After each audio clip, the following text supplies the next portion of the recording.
Estás escuchando Radio La Regional. 10 años junto a la comunidad universitaria.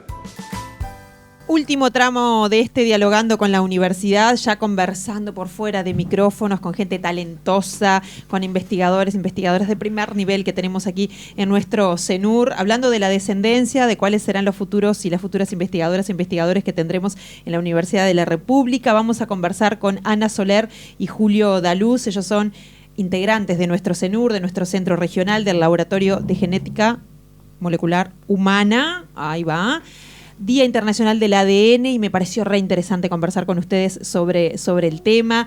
¿Por qué es importante conocer nuestro ADN? ¿Qué información nos arroja? ¿Qué vinculación tiene con el trabajo del laboratorio, con las líneas de investigación? Así que primero que nada, agradecerles que hayan aceptado la invitación, que estén compartiendo unos minutos con Radio La Regional para charlar de estos temas ustedes que saben tanto. Bienvenidos y muchas gracias. Muchas gracias por la invitación. Y bueno, y por esa presentación tan halagadora. ¿Cómo estamos, Ana? Bien, por suerte. Muchas gracias por la invitación.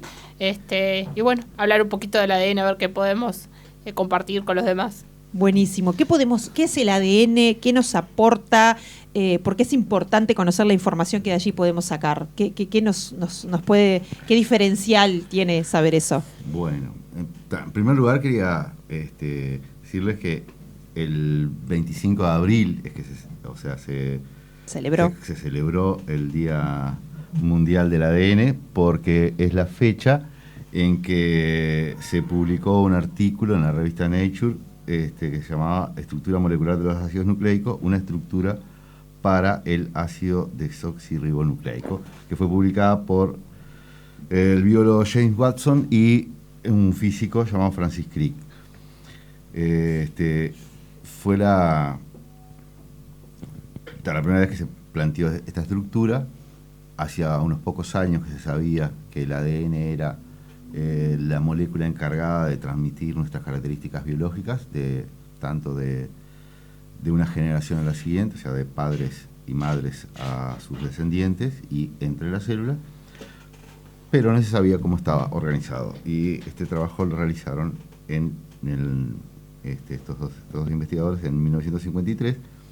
De todas maneras, como toda la ciencia es acumulativa, con el trabajo previo de otros investigadores, por ejemplo, de Rosalind Franklin, que fue una investigadora que aportó mucho al descubrimiento del ADN, ya que ella fue la que planteó la primera estructura de los ácidos nucleicos a partir de datos de difracción de rayos X, y el trabajo de Watson y Crick está basado en su trabajo y en el de Maurice Wilkins, que era el jefe del laboratorio de Rosalind Franklin. Además de que hubieron otros trabajos previos donde demostraron que el ADN era la molécula hereditaria. Podemos hablar también desde Mendel, que es del siglo pasado, el trabajo de la teoría celular de la herencia y la teoría cromosómica de la herencia. Todo eso confluyó en que en el año 1953 se estableciera cómo era físicamente y estructuralmente el ADN, que actualmente es de utilidad en muchísimos campos de la biología, y que ya sea para el diagnóstico, para la investigación, para la mejora vegetal, para la mejora animal, y que está en todos los ámbitos de nuestra vida. Y en particular, acá en el laboratorio, ¿cuál es el tratamiento que se le da o por dónde camina el ADN, digamos? Bueno, nosotros estudiamos, en realidad, es una palabra bastante compleja, pero hacemos algo que se llama farmacogenética. Bien. Pero básicamente lo que hacemos es estudiar la composición de nuestros genes, los que están en el ADN, de forma de poder adaptar, específicamente en nuestro caso, el tratamiento oncológico de pacientes pediátricos, de niños con leucemia. Entonces, la información que tiene el ADN nos permite saber si el tratamiento va a ser mejor o peor, si van a responder o si van a tener efectos tóxicos. En realidad usamos la información contenida en el ADN del paciente para poder adaptar la terapia de esos niños a que sea el mejor camino posible, digamos. Eso es básicamente nuestra gran línea de investigación en el laboratorio. No hay que olvidar que en el ADN está depositada toda la información que determina nuestras características biológicas, llamémosle altura, color de pelo y otras características no visibles, digamos, como puede ser la función de determinadas enzimas, digamos. Y algunas de esas enzimas, por ejemplo, están involucradas en el metabolismo de los fármacos que nosotros recibimos de acuerdo a determinadas patologías. Entonces, esas enzimas, como no somos todos iguales, las personas no son todas iguales, en realidad son todas distintas, salvo los gemelos, monocigotos, tenemos pequeñas variantes de esa información que tenemos en el ADN. Y hay individuos que tienen variantes que hacen que esa enzima que metaboliza, por ejemplo, vamos a poner un ejemplo no patológico, la cafeína, ¿no? La cafeína que la consumimos en el café, en el mate, por ejemplo, hace que esa enzima funcione a menor, un rango menor que otra enzima. Entonces, ¿qué va a pasar? La cafeína que consumimos no se va a degradar y no la vamos a eliminar, ya sea en la orina, en las heces o lo que sea. Entonces, esa cafeína va a estar circulando por más tiempo en nuestro organismo y por lo tanto va a tener su efecto, se va a prolongar por más tiempo. Este es un efecto casi inocuo.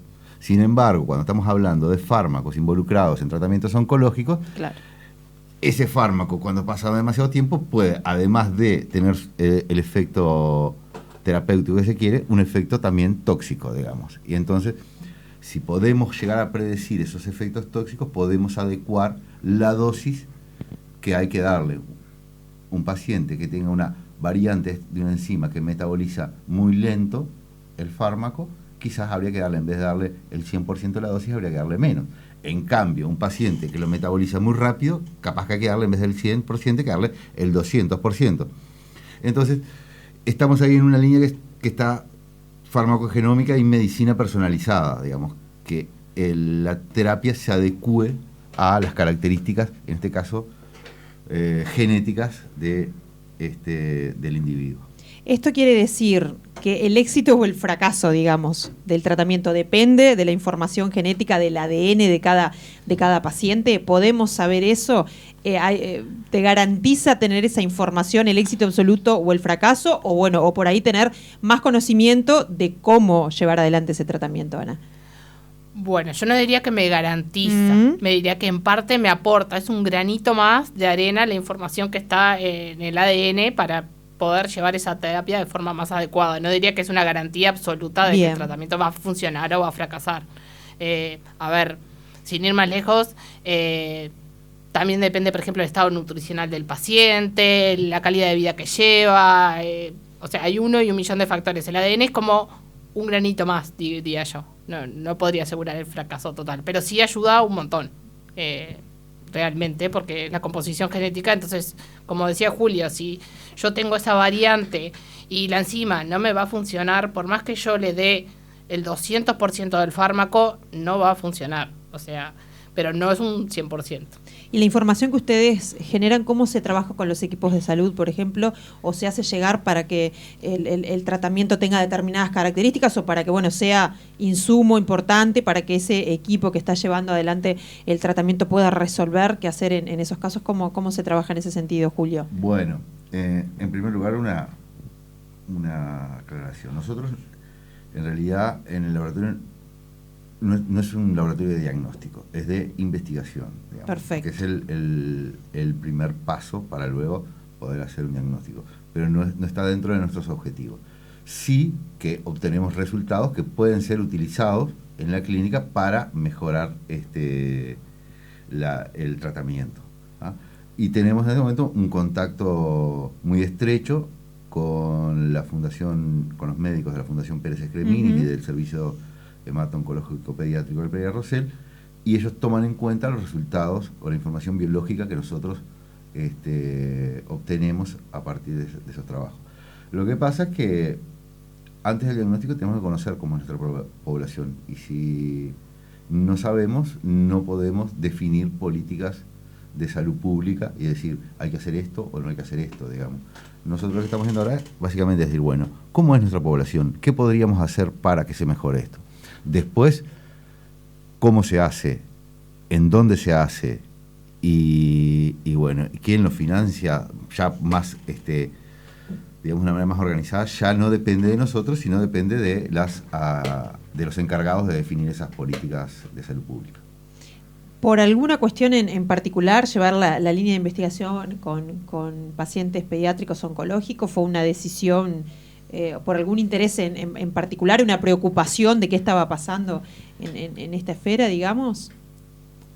No, creo que no fue ¿Surgió? La verdad que sí, surgió. A ver, es una leucemia bastante frecuente en niños, que tiene un porcentaje de cura bastante alto, y bueno, era como optimizarlo un poco más, pero estamos abiertos a que el día de mañana la línea de investigación pueda ser farmacogenética en otras áreas, en cardiología, en psiquiatría. O sea, el objetivo es aportar la información del ADN de lo que podemos a mejorar o a que los tratamientos sean mejores. Surgió que fueran niños y en esa patología, pero estamos abiertos a que mañana sea otra, digamos, ¿no? ¿Y cómo es el estudio? Lo que podemos decir para, a ver, entran ustedes al laboratorio, cómo manejan la información, qué reciben para analizar, así como yo que no tengo ni idea, ¿no, Julio? O sea, no sé cómo, no me imagino si le sacan un pedacito de ADN, ¿no? Una cosa así, que uno dice, bueno, en un animal uno saca una muestra de algo, o hay cuestiones que son más fáciles de analizar en cuestiones tangibles, ¿no? Primero que nada, nosotros estamos en un área que tenemos estamos a mitad de camino entre la clínica y la terapia y la investigación básica, digamos. Ahí va. Ni una cosa ni la otra.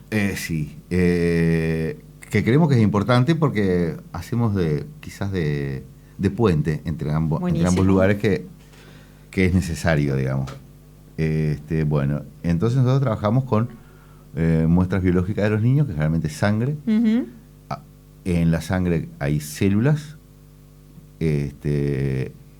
Y dentro de esas células hay ADN, porque todas las células de nuestro organismo tienen ADN. Es más, cualquier célula de nuestro cuerpo tiene la misma información genética que la primera célula a partir de la cual se formó un individuo. O sea, el cigoto ese recién fecundado, cuando el espermatozoide se unió al óvulo, ¿sí? Ahí tienes una célula con el ADN. Ese ADN que está en esa célula es el mismo, lo vamos a encontrar en todas las células del organismo, con algunas poquitas excepciones, como los eritrocitos que eliminan el ADN y otros que sufren algunas modificaciones, pero en general es eso lo que pasa. Entonces necesitamos una muestra biológica. Nosotros usamos sangre, ¿por qué? Porque en el caso de los pacientes con leucemia linfoblástica aguda, se someten a un tratamiento que dura dos años más o menos, y en el medio van haciéndole controles. Siempre hay que ir controlándolas y les sacan sangre. Entonces nosotros nos sacamos una muestra adicional. La sangre se utilizó para otros análisis y a partir de ahí recibimos esa muestra de sangre, donde en esa muestra de sangre vamos a tener distintos tipos de células. Seleccionamos aquellas células que tienen ADN, que son los glóbulos blancos, ¿sí? Rompemos las células y vamos eliminando cosas. No nos interesa lo que rodea la célula y vamos purificando hasta quedarnos con el ADN. Una vez que tenemos el ADN, ahí vemos a ver qué analizamos, porque hay que acordarse que en el ADN están todos los genes de nuestro organismo. Entonces, para nosotros nos interesan 1, 2, 3, no sé, 4, 5 genes, pero tenemos 20.000 genes. Entonces ahí usamos técnicas de biología molecular para estudiar específicamente uno de estos genes, un grupo de estos genes. Y ahí hay distintas formas: secuenciar todo el ADN, ver una variante específica, y bueno, está.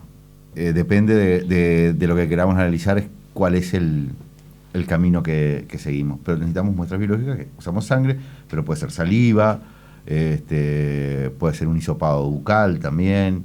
En algunos casos usan biopsias de tejido. Por ejemplo, a partir de una biopsia de un cáncer se puede obtener ADN y analizar ese ADN también. Hay distintas formas de estudiar el ADN. Y actualmente hay un número determinado de muestras con las cuales se están trabajando, se hace el seguimiento de una determinada cantidad de casos. Y en este momento estamos trabajando, que serán unas 200 más o menos. A ver, casos nuevos de leucemia en niños en nuestro país rondan los 20, 25 casos nuevos. Y ¿Por año? Por año, uh-huh. Sí. Nosotros estamos trabajando con una muestra de 200, 250, o sea que se registra más o menos de los últimos 10 años, una cosa así. Y el seguimiento lo hace el médico, pero sí trabajamos con esa cantidad de muestras. Y una cosa que no dijo Julio, que se dedicó mucho a la parte molecular, que necesitamos la otra contrapartida, que para nosotros creo que es la más complicada del acceso, y es el acceso a la información clínica, ¿no?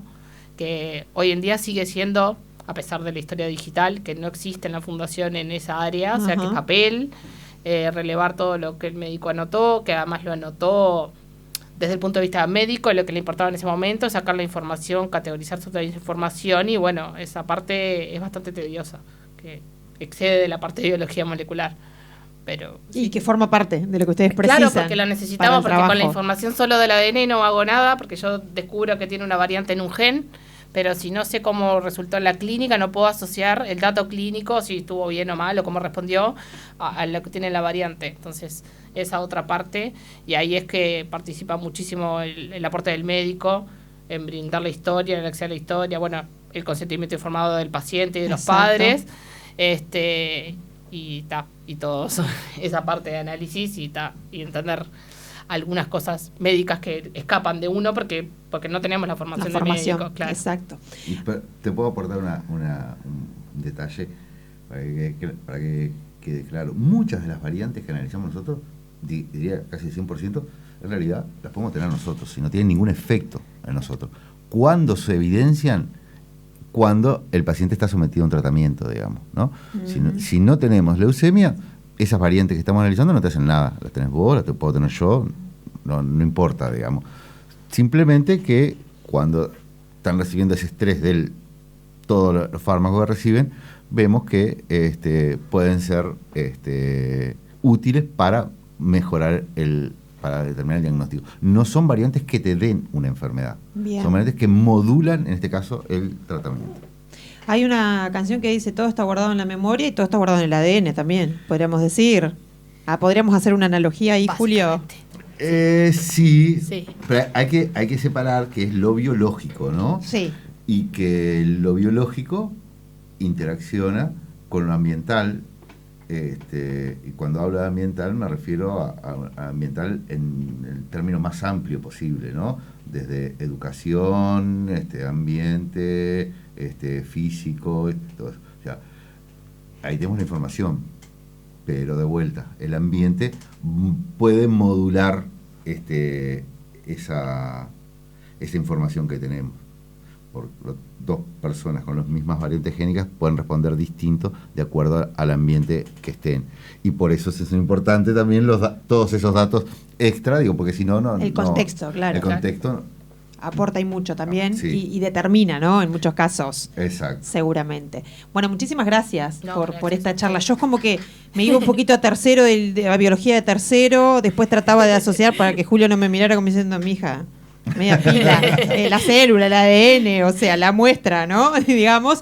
Así que bueno, un lindo recorrido para saber un poco más, porque lo lindo que tiene nuestro centro universitario también es esta interdisciplina y esta variedad de temas y de áreas, siempre muy interesante, y bueno, y el nivel de nuestros investigadores y nuestras investigadoras. Así que clarísimo, aprovechamos este día del ADN como excusa para traerlos un ratito aquí a la radio, poder conocer también lo que están haciendo y bueno, de qué hablamos cuando hablamos de ADN, qué nos aporta, qué información de utilidad nos brinda para la vida. Así que bueno, felicitaciones por el trabajo, muchísimas gracias por este rato y también aprovechamos a toda la barra, no solo del laboratorio, sino también del departamento. Muchas gracias por este espacio. Gracias a ustedes. Dialogando con la universidad, la sede Salto en tus oídos.